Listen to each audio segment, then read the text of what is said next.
começando mais um programa, mais um podcast Teologia entre Amigos. Mas desde já eu quero a sua audiência. Clica lá no sininho, se inscreva aí no canal, pega esse link do programa de hoje, joga aí para sua igreja, para seus amigos.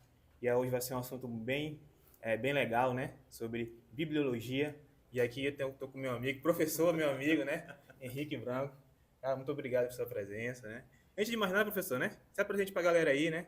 Fala um pouco sobre você primeiro, para a galera saber, né, quem é o senhor, qual o trabalho que o senhor faz na área de teologia, né, para a gente começar nosso bate-papo aqui. Bom, meu nome é Henrique Branco, já estou na teologia há algum tempo, né? Conversão desde 1998, outro dia, né? E eu estudei pela escola Charles Spurgeon, né? Fiz teologia por lá. Hoje eu estou fazendo mestrado pelo Seminário Cristão Evangélico do Norte, né? E já dou aula há algum tempo, tanto em igreja e em seminário, né? Então, ministro algumas matérias, já passei, assim, por 80% delas, mas principalmente na área linguística, né? Na área das línguas originais, e bibliologia são as matérias, Novo Testamento, que eu mais dou aula. Legal, né? Casado, tem... Casado com Raíssa Branco, minha esposa, um beijo. Tenho um filho de 16 anos já, tem essa cara de novo, mas já tenho um filho de 16 anos, né? O Nicolas Branco, também um beijo. Benção. Isso. Eu lembrei, viu? Aí ia ficar, a mulher ia ficar... Desculpa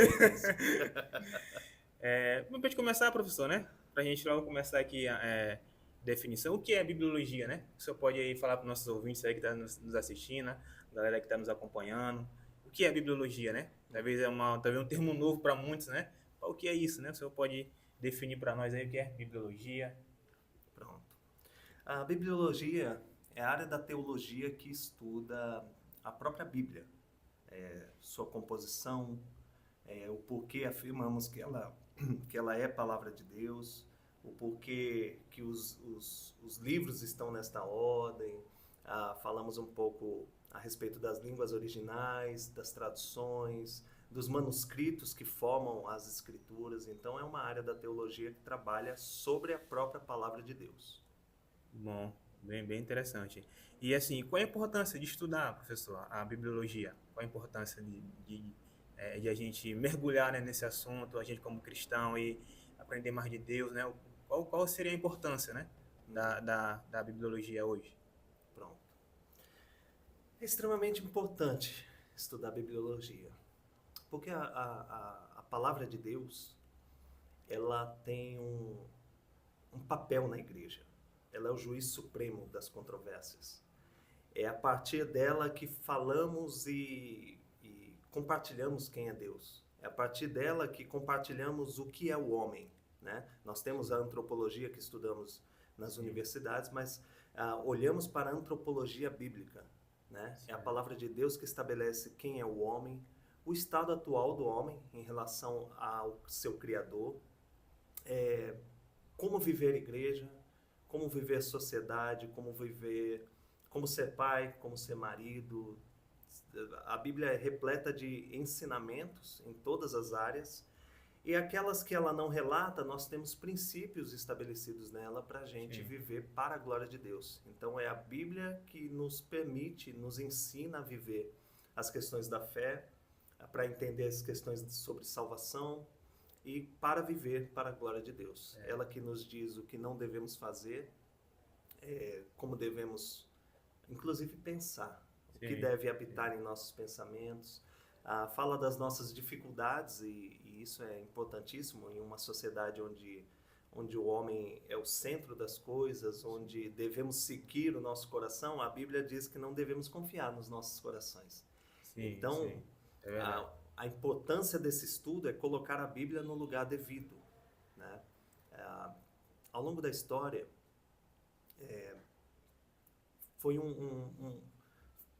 uma área muito atacada, porque a gente enfrenta sempre dois problemas em relação à teologia. O primeiro problema é pessoas que creem na Bíblia como palavra de Deus, e a gente vai discutir doutrina, a interpretação dela é diferente. E isso a gente trabalha, conversa, dialoga. Uma outra questão que a gente pode identificar são as pessoas que não creem nas Escrituras. E aí nós temos os ateus, os agnósticos, que precisariam ter uma prova disso. E também tem aqueles que creem parcialmente. Então, ao longo da história, a gente sempre enfrentou grandes problemas nesse sentido. E a bibliologia, ela nos protege em uma área fundamental, que é justamente no crer nesse livro como palavra de Deus.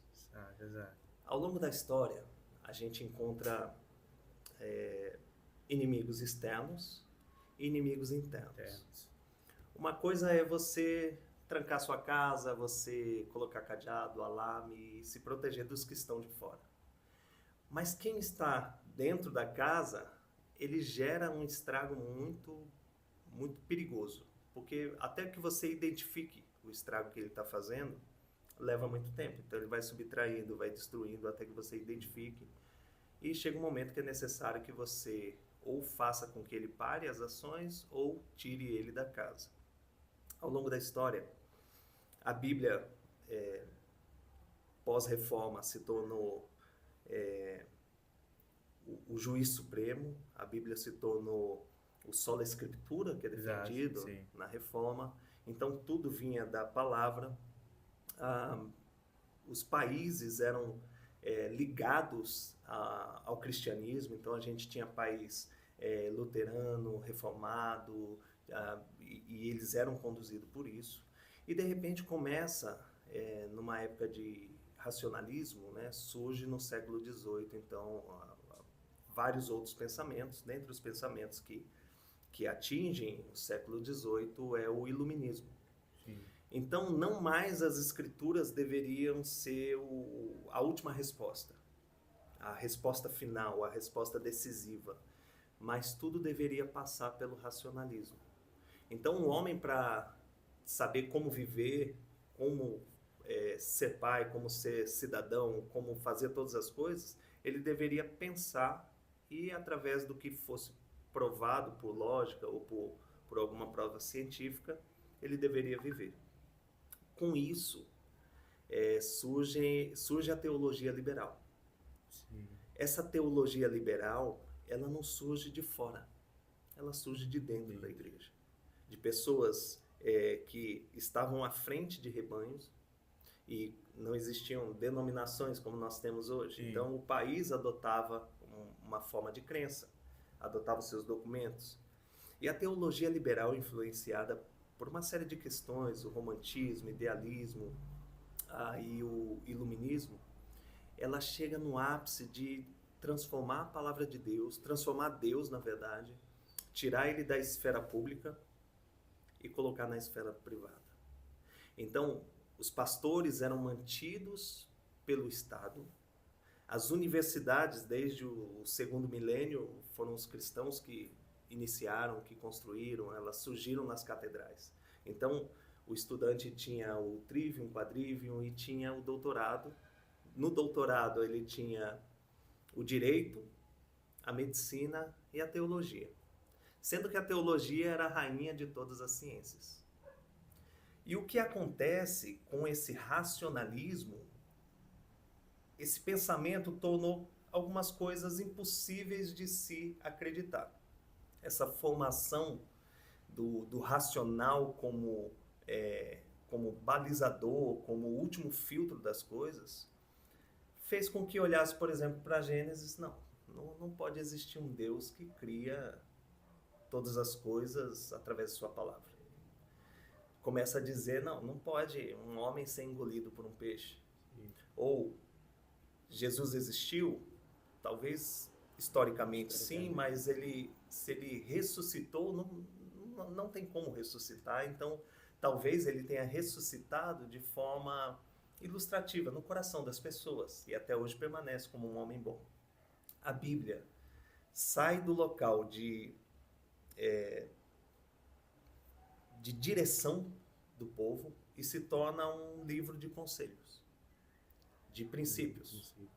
Não a pura realidade, mas você deveria já ler a Bíblia e você deveria aplicar de acordo com ilustrações, como linguagem figurada, como parábolas e tantas outras coisas, em fatos que a Bíblia narra como acontecimento.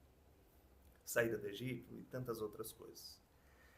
E aí, nessa questão, a igreja é extremamente assolada.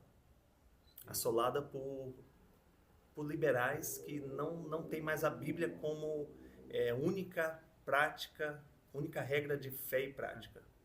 Não tem mais a Bíblia como única autoridade sobre a igreja. Sim. Então agora você deveria ler as Escrituras e pensar o que é real e o que não é. Devo obedecer, não devo obedecer. O céu e a condenação já não são mais fatores importantes para a pessoa. Mas sim, viva a sua vida, seja bom, faça o bem. E com isso, as igrejas começam a ter uma decadência absurda. Sim, sim. E, professor, é bem interessante isso que você está falando, porque hoje a gente olha isso, né? Assim, com frequência, né? Essa questão da teologia liberal entrando nas igrejas, né? Sim. A gente tem que ter muito cuidado, e esse assunto é importante para você que está nos ouvindo aí, realmente para abrir os seus olhos. Talvez você possa estar flertando com a teologia liberal e não sabe, né, professor? Não sabe, e assim, é importante a gente falar sobre isso. E hoje tem muita gente até na internet, né, professor, falando sobre que a Bíblia não é revelação de Deus, né? Que naquela apenas contém, né? Pronto. Palavra de Deus. Você pode falar sobre isso, professor? Pronto.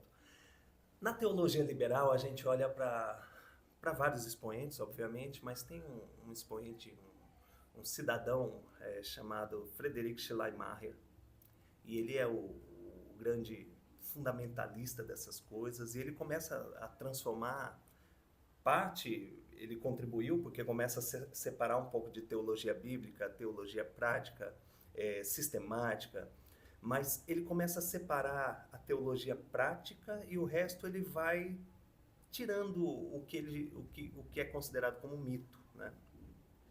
E aí tem um homem chamado Karl Barth. Karl Barth, ele é filho de pastor reformado. Ele estuda o liberalismo, ele sai um grande teólogo liberal, se podemos atribuir o grande, né? Mas ele sai, um homem inteligentíssimo, ele assume como auxiliar uma igreja de Saint-Pierre, que foi uma igreja que Calvino tinha sido pastor. E surge uma oportunidade de ser o titular de uma igreja numa área rural. E ele vai.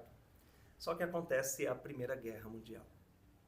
Então, aquele pensamento do iluminismo, que o racionalismo vai libertar as pessoas, que o racionalismo é a solução de tudo, que o homem, se tirarmos aquela parte primitiva dele, do homem das cavernas, e ensinarmos, e educarmos, e raciocinarmos, e tratarmos as coisas com o nosso racional, o mundo seria melhor. Mas aí surge a Primeira Guerra e Karl Barth, ele se encontra diante de uma congregação sem saber o que oferecer com sua teologia. Ele busca em Soren Kierkegaard, em Lutero, em Calvino respostas. E aí ele tem uma mudança teológica, uma conversão teológica, não uma boa ortodoxia, mas o que nós chamamos de neo-ortodoxia.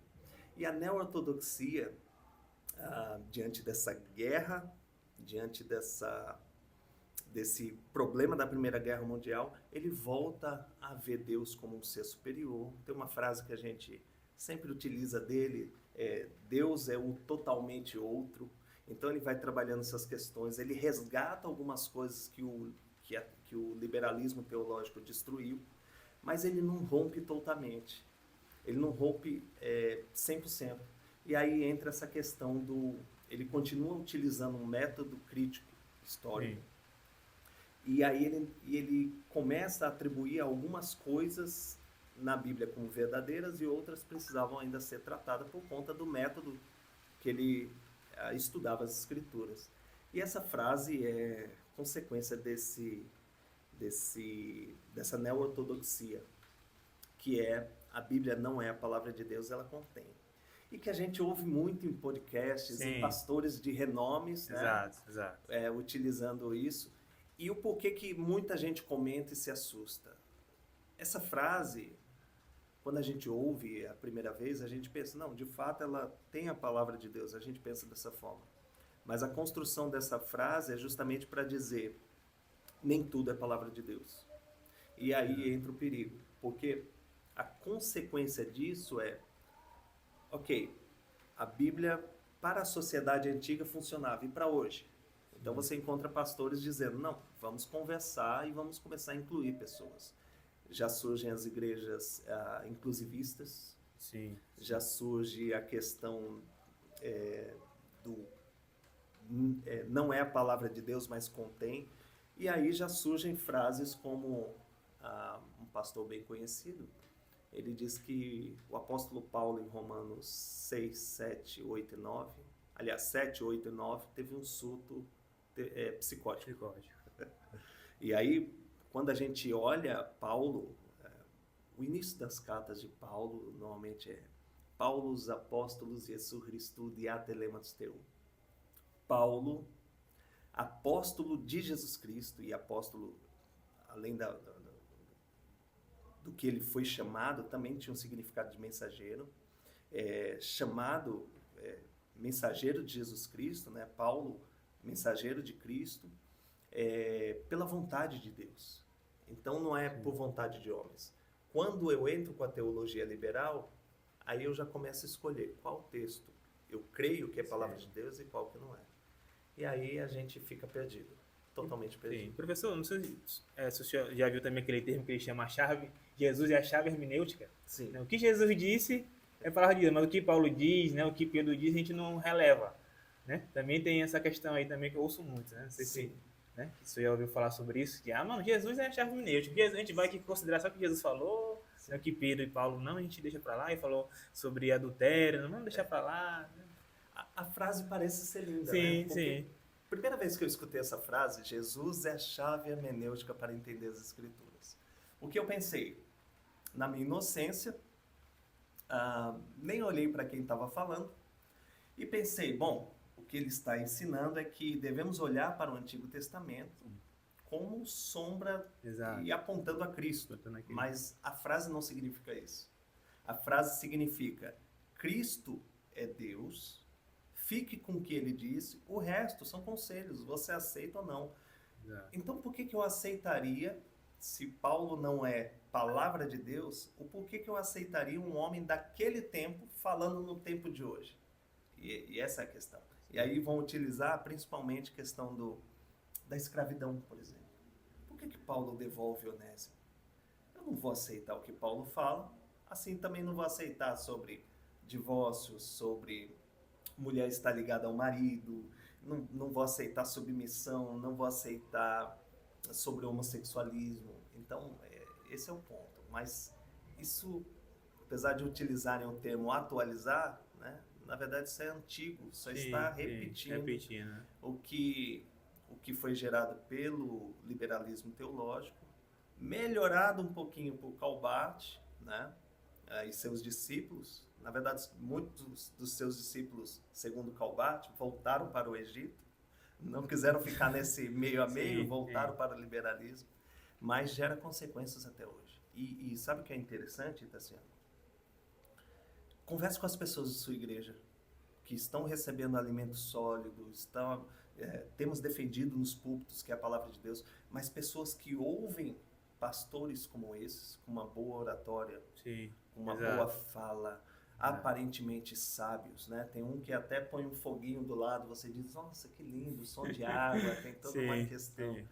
E eles passam a crer em nós como pessoas fideístas, que dão um salto no escuro, parafraseando Kierkegaard, que dão um salto no escuro como se não tivesse a parte racional. E nossa fé, cremos nas Escrituras também com racional.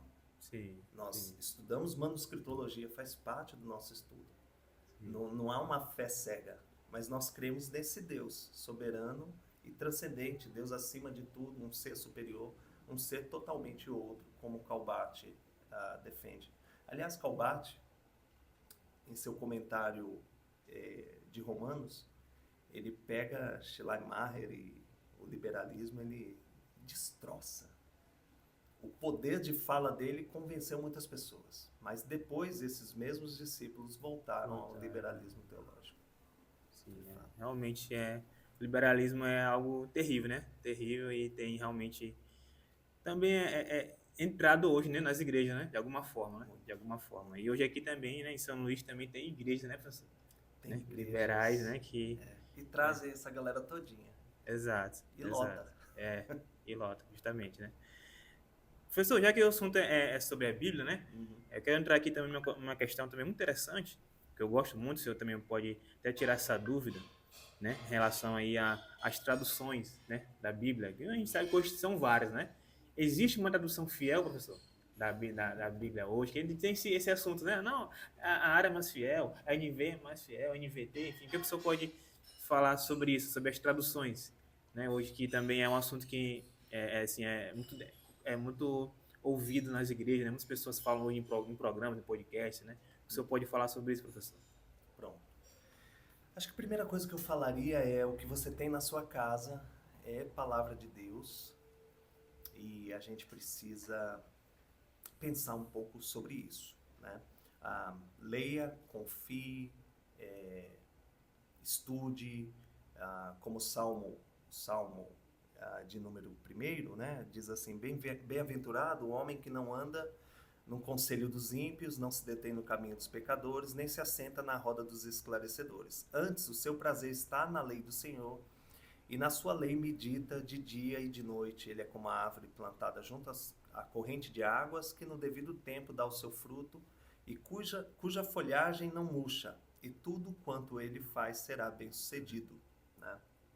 Ele continua, né, falando dos ímpios, né? Eles são como a palha que o vento dispersa. Medite nas escrituras, na versão que você tiver, estude. Há diferenças na tradução? Há. Eu dou bastante aula de grego, né? Também estou ministrando hebraico agora, mas quando a gente estuda o texto, a gente tem dificuldade em traduzir algumas coisas. Há um provérbio italiano que diz que tradutor é um traidor.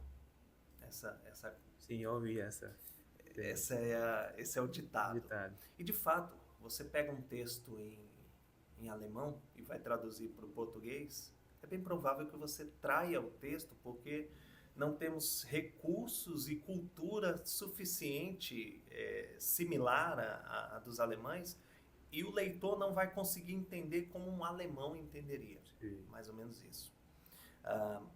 Nós temos línguas antigas, o hebraico, o aramaico e o grego koiné, né, ou grego implantado por Alexandre o Grande, que são antigos. Eram tempos em que a língua não era entregue aos alunos com uma gramática, como nós temos hoje, as várias regras, mas se trabalhava por lógica. O nosso papel hoje é ler e tentar entender a lógica da língua. Obviamente, hoje nós temos várias gramáticas de vários autores. Algumas mais, não vou chamar de exaustivas, mas tentam ser exaustivas em entender toda a lógica. Sim. E outras menos, outras mais simples. Por exemplo, uma das discussões do grego koiné é se ele era de 5 casos ou de 8 casos, né? A gente tenta aproximar uma gramática à leitura da época, à língua da época. Com isso, o que eu quero dizer é que nossa tradução ela não é perfeita, obviamente. Sim. Então você encontra diferença entre ARA, ACF, NVI, a linguagem, nova tradução na linguagem de hoje, que é totalmente diferente, a Almeida do século XXI e tantas outras versões que a gente encontra. Existem duas formas de se traduzir um texto. A primeira forma é chamada de equivalência formal. O que significa? Eu pego um texto e eu vou tentar traduzir palavra por palavra o mais fiel possível. Eu vou tentar, inclusive, se é um verbo, colocar um verbo na língua portuguesa. Se é um adjetivo no grego, koiné, ou no hebraico, eu tento trazer um adjetivo para o português e traduzindo palavras por palavras. A outra forma de se traduzir um texto é por equivalência dinâmica. Então, imaginem que no português eu falo, viste, tá chegando a chuva, vou dar no pé. Para traduzir para um americano, já que não há essa expressão lá, eu utilizo uma expressão de lá para demonstrar que foi uma linguagem informal. Então é outra forma de se fazer. O que a gente tem? A gente tem traduções com equivalência formal, como por exemplo a ACF. Eu acho fantástico para estudo, Almeida Corrigida Fiel. Vou já trabalhar manuscritologia, porque entra, querendo ou não, manuscritologia. Mas sobre tradução, a Almeida Corrigida Fiel, ela tenta utilizar a equivalência formal. O trabalho deles foi se é substantivo, substantivo na língua em português. Se é adjetivo, adjetivo no português. Palavra por palavra, sem acrescentar. Qual a dificuldade? A leitura.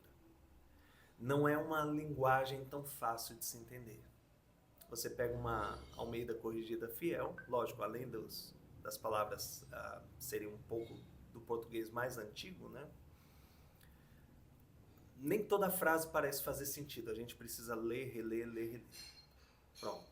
Aí eu vou pegar o outro extremo, a NTLH, que é a nova tradução na linguagem de hoje. Ela já vai para uma equivalência dinâmica absurda, né?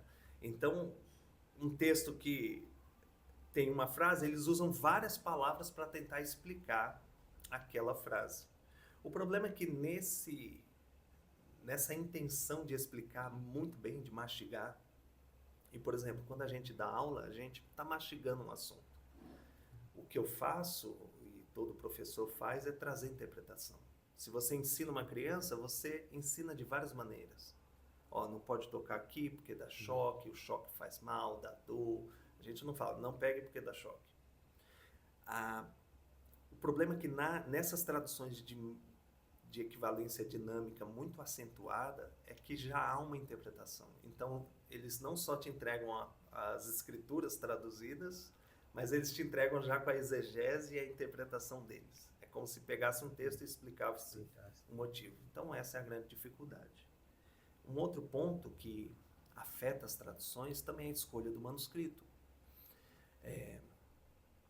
Não sei se a gente vai entrar nessa parte, mas, por exemplo, a ACF, ela pega um manuscrito diferente das outras, que é o texto Receptus, o texto utilizado na Reforma. Então, ali, os próprios versículos já trazem na cópia uma palavra em grego diferente do que, de repente, um texto crítico, um Nestle Aland, edição 21, 22, 28, enfim. E aí vai gerar, obviamente, diferença também na tradução. Essa questão de manuscritologia é mais densa. O que eu costumo aconselhar ao novo convertido? Normalmente eu sugiro que ele tenha uma Almeida Revista atualizada, porque nos púlpitos é o que mais se usa, então para ele sempre acompanhar na mesma leitura do pregador.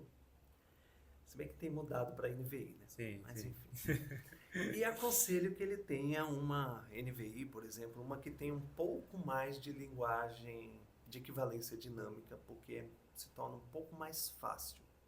Sim. Um pouco mais fácil nesse sentido. E, professor, até falando aí, eu tenho indicado muito, né, para a igreja onde eu lidero, né, onde eu lidero um grupo de jovens, a questão, eu sempre recomendo a NVT, né, que é a nova versão transformadora, que ela realmente, é isso que você está falando, traz uma linguagem mais simples, né, ainda mais hoje nós sabemos que há pessoas com dificuldade com o próprio português, né, com português, dificuldade, né, na educação e não teve uma base boa, né, de estudo. Então eu sempre recomendo essa porque realmente ela dá assim um entendimento muito grande, né, do texto.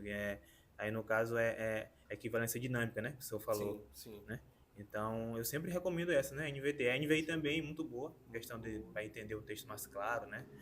O senhor recomenda qual? O senhor Normalmente ARA e NVI. ARA e NVI. Mas né? eu tenho uma queda pela ACF.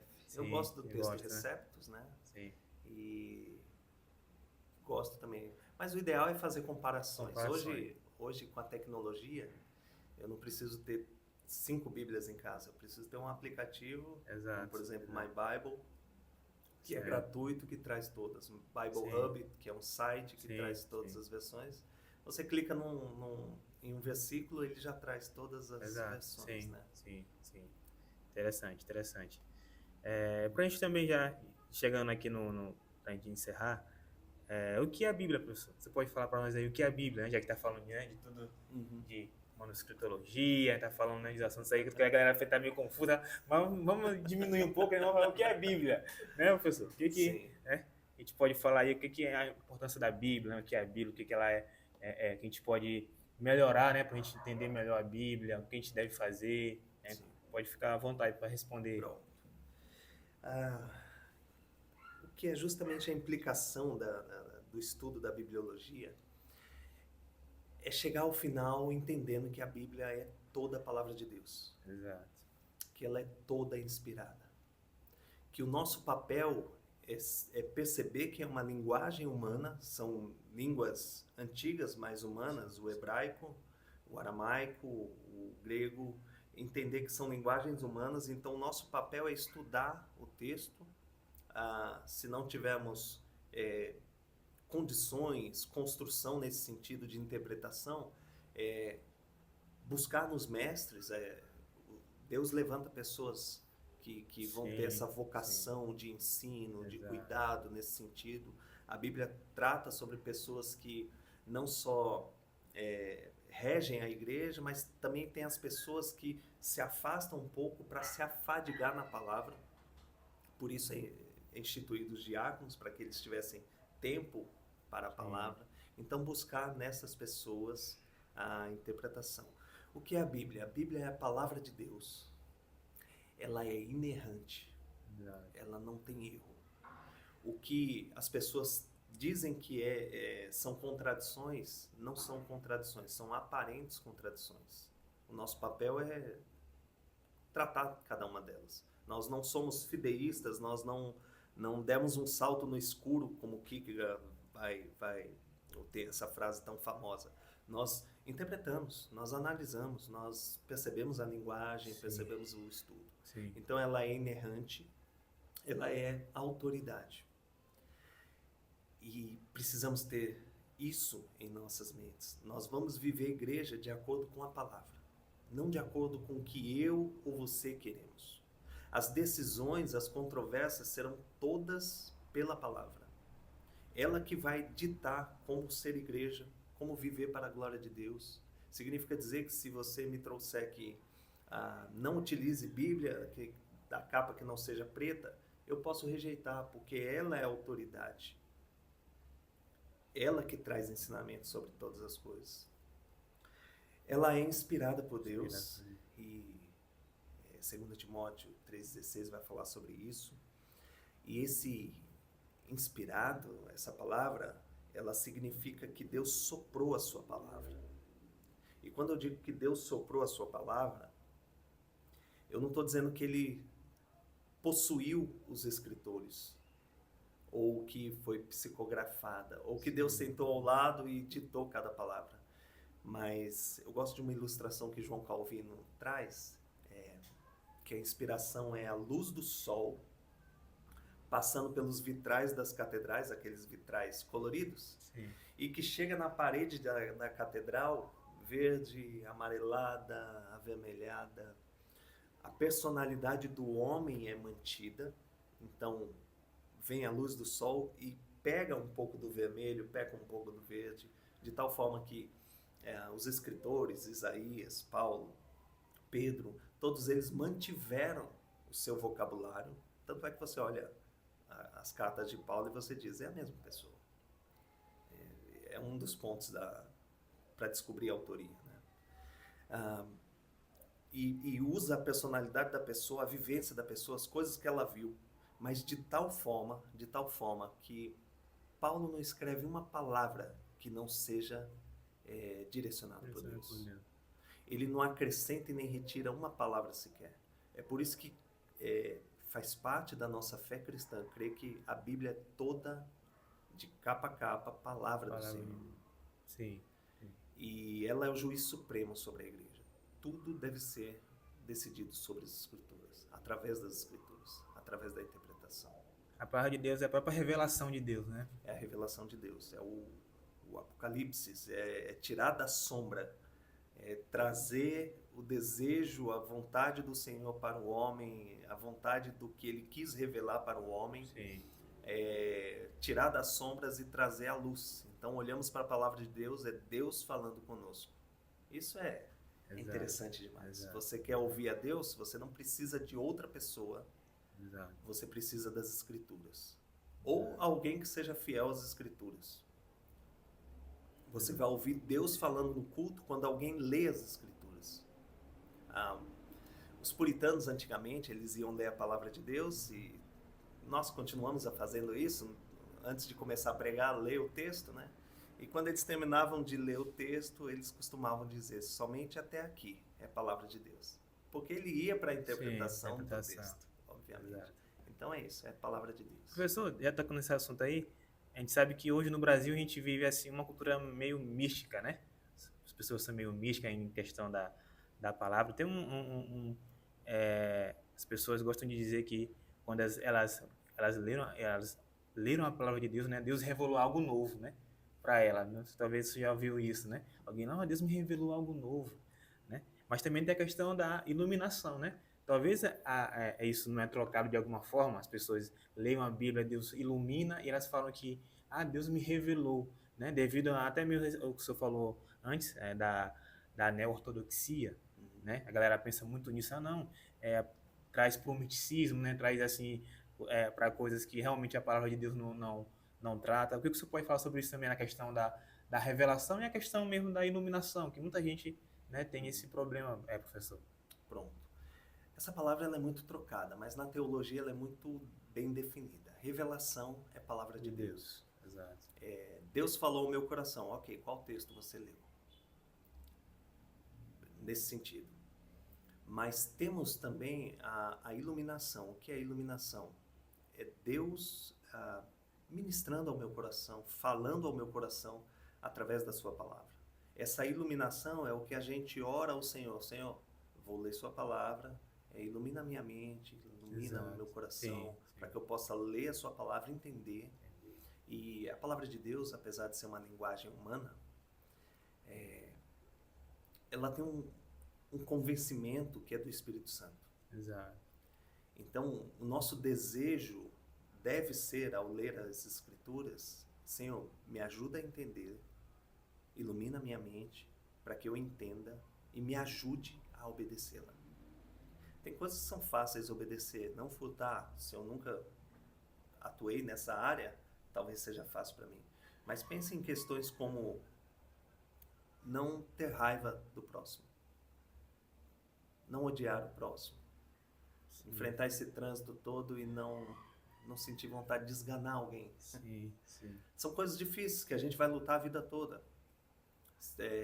A pureza do nosso pensamento, a gente sempre vai ter essas questões, né? Então a gente, uma vez lendo a palavra de Deus, a gente deve pedir auxílio do Senhor para sermos ajudados a nos submetermos à palavra de Deus.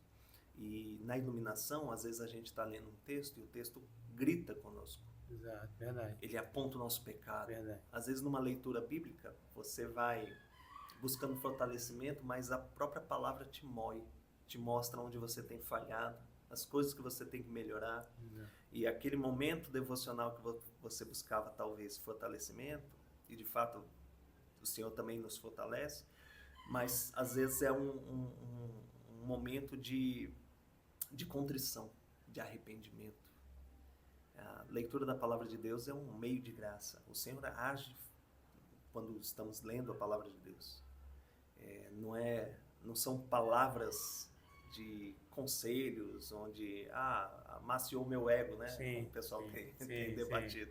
Mas são verdades duras, fortes, e que o Senhor trabalha em nossos corações. Então, separar a revelação, Bíblia é a revelação de Deus, está ali, ninguém acrescenta nada. Exato. Quando acrescentaram ao longo da história, a igreja se afastou da própria palavra.